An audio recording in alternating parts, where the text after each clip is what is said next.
Devices हैं उनसे परेशान होकर मोस्टली लोग लगवाते हैं सोलर। ठीक है, अगर आप भी बिजली के बिलों से परेशान हैं तो आज का हमारा शो ज़रूर देखें, लाजमी देखें, क्योंकि आज हम स्टेप बाय स्टेप आपको गाइड करेंगे कि अगर आपने सोलर लगवाना है तो किस टाइप का सोलर होना चाहिए और आपको पता कैसे चलेगा कि किस तरीके से आप उसको कैलकुलेट कर रहे हैं कि भाई जो आपका घर का जो लोड है वो किस तरीके से आप उसके साथ उसको लोड करके चेक कर रहे हैं। फिर किस तरीके के आपने इन्वर्टर्स लेने हैं सोलर के साथ। ठीक है, उसकी जो सोलर प्लेट्स होती हैं जो उसके दोनों साइड से जो बिजली पैदा करती हैं वो आपने जो लेने हैं उसके। और फिर कुछ ऐसी सोलर प्लेट्स होती हैं जो सिर्फ सिंगल साइड से बिजली पैदा कर रही होती है, तो कौन सी प्लेट्स लेनी चाहिए कौन सी नहीं। और अगर आप ख़रीदने भी जा रहे हैं तो आपको किस तरह से पता चलेगा कि जेन्युइन प्लेट कौन सी है, यही तो इंसान को ज़्यादा समझ नहीं आता। इन सारी चीज़ों के बारे में बात करेंगे, कॉल करके भी आप पूछ सकते हैं। ठीक है, हाइब्रिड सिस्टम, ठीक है, ऑन ग्रिड सिस्टम, उसके बाद ऑफ ग्रिड सिस्टम जो है, इनमें क्या फ़र्क होता है। एक आम आदमी को इन चीज़ों के बारे में बिल्कुल भी नहीं पता होता, तो आपको कौन सा वाला सिस्टम सूट करेगा ये आप जान सकेंगे आज के प्रोग्राम में। Stay tune. मेरे पास हैं शाहब कुरैशी साहब जो कि सोलर एक्सपर्ट भी हैं और आज इनसे सारी बातें पूछेंगे। अस्सलाम वालेकुम। जी वास्सलाम। कैसी तबीयत है आपकी? अल्लाह का शुक्र। सबसे पहले तो मुझे ये बताइएगा कि मैंने अगर सोलर लगवाना है, ठीक है, मुझे कैसे पता चलेगा कि मैंने कितने किलो वाट का सोलर सिस्टम लगाना है। मैंने अभी कैलकुलेशन करनी है सिर्फ, उस हिसाब से आप मुझे बताएं कि स्टार्ट किस तरह से लूँ। जी थैंक यू वेरी मच, आपने बड़ा अच्छा क्वेश्चन किया। बेसिकली हम इसको कैलकुलेट कर लेते हैं कि आपके घर में एसी कितने लगी हैं। अगर एक एसी है, अगर उसकी कैपेसिटी अगर 1 टन है या 1.5 टन है तो उसके लिए 4 किलोवाट का सेटअप जो सा है ना वो बेहतर रहेगा। अगर आपके घर में 2 एसी हैं 1.5 टन के, अगर 2 एसी चलाना चाहते हैं उसके लिए 6 किलोवाट का 6 किलोवाट का पैकेज जो सा है ना वो बेहतर रहेगा। इसके कंपेरिजन अगर आपके घर में 4 एसी हैं या 3 एसी हैं तो फिर 8 किलोवाट एंड 10 किलोवाट को भी हम जो है इसकी कैलकुलेशन जो बनती है सर इसमें। बायोपोलर और मोनोपोलर में क्या फ़र्क है? इन दोनों प्लेट्स में कौन सी प्लेट जो है वो ज़्यादा बिजली पैदा करती है? देखिए आजकल तो जो आ रही है वो मोनोफिशियल ही आ रही है, यानी कि अपना बाईफिशियल पैनल्स जो है ना वो आजकल आ रहे हैं जो आपके डबल साइड जिसमें जो है ना वो एनर्जी जो है ना प्रोड्यूस करते हैं। तो basically bifacial specially design for tall building होते हैं। मिडल ईस्ट में या दूसरी कंट्रीज़ में जो टॉल बिल्डिंग है, जब सूरज गुरूब हो रहा है तो उसकी ग्रुप के टाइम भी उसकी शुआएँ उसकी बैक पर जो है पड़ जाती है, तो उसकी एफिशिएंसी में थोड़ा सा टाइम जो है ना वो ज़्यादा हो जाता है। तो इसलिए आजकल जितनी मैन्युफैक्चरिंग हो रही है वो तमाम के तमाम सारे बाईफिशियल ही आ रहे हैं। दूसरे अल्फाज में इसको डबल ग्लास जो है ना वो कहा जाता है सारा उसमें। अच्छा, अब मैंने डिसाइड कर लिया कि मैंने सोलर लगाना है, मैंने कैलकुलेट भी कर लिया कि मैंने 10 किलो वाट का जो पैनल है वो सोलर है वो लगाना है। ठीक है, अब मैं जिनके पास जाऊंगी मुझे किस तरह से पता चलेगा कि ये बंदे ठीक हैं, ये ऑथेंटिक हैं, ये सही काम करने वाले लोग हैं? मुझे कौन सी ऐसी चीज़ें हैं इंपॉर्टेंट जो देखने की ज़रूरत है? देखिए जी, सबसे पहले ये है कि आप कोई भी चीज़ परचेजिंग करते हैं तो इसलिए बेहतर ये है कि आप ऐसी शॉप के पास जाएँ जो पुराने बैठे हैं या जिनकी गवर्नमेंट जो मार्केट में रेप्यूट अच्छी है, या मार्केट में जाएँ जिस तरह यहाँ पर इलेक्ट्रॉनिक मार्केट है वहाँ पर जाएँ, वहाँ पर आप शॉप को चूज़ करके। पर फिर भी इसमें सबसे बड़ी बात ये होती है कि आपने अगर पैनल परचेज़ करना है तो उसके लिए अगर आप मार्केट में जाएंगे तो आप ए ग्रेड पैनल अगर आपने चूज़ करना है तो ए ग्रेड की सबसे बड़ी निशानी ये होगी कि उसके शीशे के अंदर एक 16 डिजिट का बार कोड लिखा होता है। वो बार कोड आप उसको स्कैन करते हैं तो कंपनी की तरफ से ए ग्रेड का आपको मैसेज आ जाता है, जो कि सबसे बड़ी निशानी ये है कि ये पैनल ओरिजिनल ए ग्रेड होता है।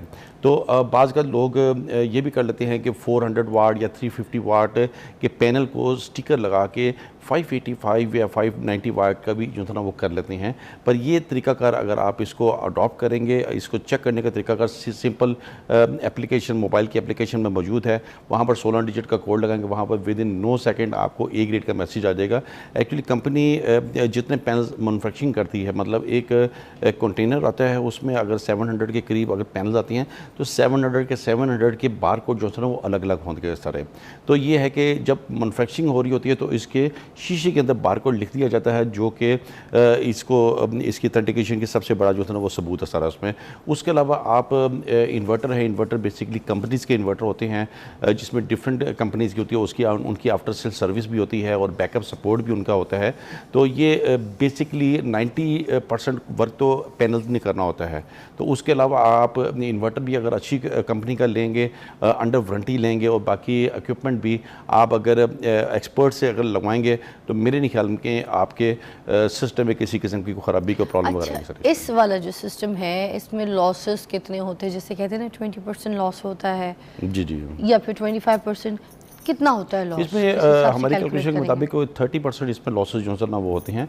हम जितनी भी इसकी कैलकुलेशन है 30% लॉसेस करके, यानी कि 10 किलोवाट का अगर सिस्टम है, 10 किलोवाट का अगर इसमें लॉसेस में हम इसको कैलकुलेट करते हैं तो तकरीबन 8000 वाट। 10 किलोवाट सिस्टम में अमूमन जो है ना नेट मीटरिंग उसके साथ अटैच होती है, क्योंकि ये ऑन ग्रिड सिस्टम जो है वो कहलाता है। इसमें नेट मीटरिंग के जरिए आपको जितनी आपकी इलेक्ट्रिसिटी एक्स्ट्रा है वो आप वापटा को भी जो है सेल कर सकते हैं, यानी इसमें आपको डबल बेनिफिट हो जाता है। 10 किलोवाट को जितनी आपकी इलेक्ट्रिसिटी आपको चाहिए होती है आप उसको कंजम्पशन घर में कर लेते हैं। जो आपकी अलग एक्स्ट्रा इलेक्ट्रिसिटी होती है वो ग्रीन मीटर के ज़रिए आपको वापटा को जो है वो दे सकते हैं। तो इसमें आपको एक तो डे लाइट में जो आपकी सोलर से एनर्जी आपकी आ रही है वो भी आपकी यूटिलाइज हो जाती है, जो आपकी एक्स्ट्रा इलेक्ट्रिसिटी होती है वो आप वापटा को भी जो है वो सेल कर सकते हैं। अच्छा, प्लेटें जो हैं अगर सुबह सूरज तुलू हो रहा है, ठीक है, तो क्या वो उसी वक्त बिजली बनाना शुरू कर देगी, या फिर सूरज बिल्कुल ऊपर आएगा, प्लेटों की डायरेक्शन में आएगा, अब वो जाकर बिजली बनाएंगी? नहीं, आजकल तो जो अपना वेदर है ये मेरे ख्याल में 7 to 8 AM से जो है ना इलेक्ट्रिसिटी जो है ना इसकी स्टार्टिंग जो है ना हो जाती है। ऐसा नहीं कि सूरज बिल्कुल ही उसके आप हो तो फिर इसकी प्रोडक्शन स्टार्ट होती है। 7, 8 मैक्सिमम 9 AM से इसकी प्रोडक्शन जो है ना वो स्टार्ट जो है ना होनी शुरू हो जाती है।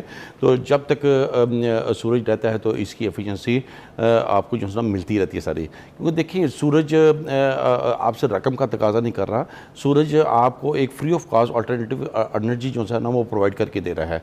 तो ये है कि इससे इसका बड़ा अच्छा खासा बेनिफिट है। अगर हम एक 4 किलोवाट का सिस्टम लगाते हैं तो उसमें हमें तकरीबन 200 से 300 यूनिट की सेविंग होती है। अगर 6 किलोवाट का सिस्टम लगाते हैं उसमें हमें तकरीबन 700 से लेकर 800 यूनिट की सेविंग होगी। अगर 8 किलोवाट का सिस्टम लगाते हैं तो उसमें हमें 1000 यूनिट के राउंड अबाउट जो है 10 किलोवाट में तकरीबन 1200 से लेकर 1300 यूनिट की ये महीने की आपको सेविंग है। देखिए आजकल जो पोजीशन है, छोटी फैमिली का हम अगर डिस्कस करते हैं, वो अगर अपना बजट महीने का अगर कैलकुलेट करते हैं तो उनको सबसे ज़्यादा झटका जो लगता है वो इलेक्ट्रिसिटी बिल का ही लगता है। तो इलेक्ट्रिसिटी बिल को रिड्यूस करने का वाहिद जो सा हल है वो सोलर सिस्टम ही है। मैंने काफ़ी बंदों को अगर लगा के दिए तो उनमें मैंने बेशुमार बंदों के मैंने इलेक्ट्रिसिटी बिल -20,000 में देखे हैं, -30,000, यानी कि उनके CR के बिल होते हैं, यानी कि उन्होंने उल्टा वापडा से पेमेंट लेनी होती है। ये आपकी वंस अ टाइम की इन्वेस्टमेंट होती है, यानी कि इसकी ROI अगर हम 4 किलोवाट की अगर कॉस्ट कैलकुलेट करें वो तकरीबन अप्रॉक्सीमेटली एक AC और रेफ्रिजरेटर मोटर वगैरह उस पर अगर घर की चलती है तो वो तकरीबन विदाउट बैटरी कोई 2,50,000 का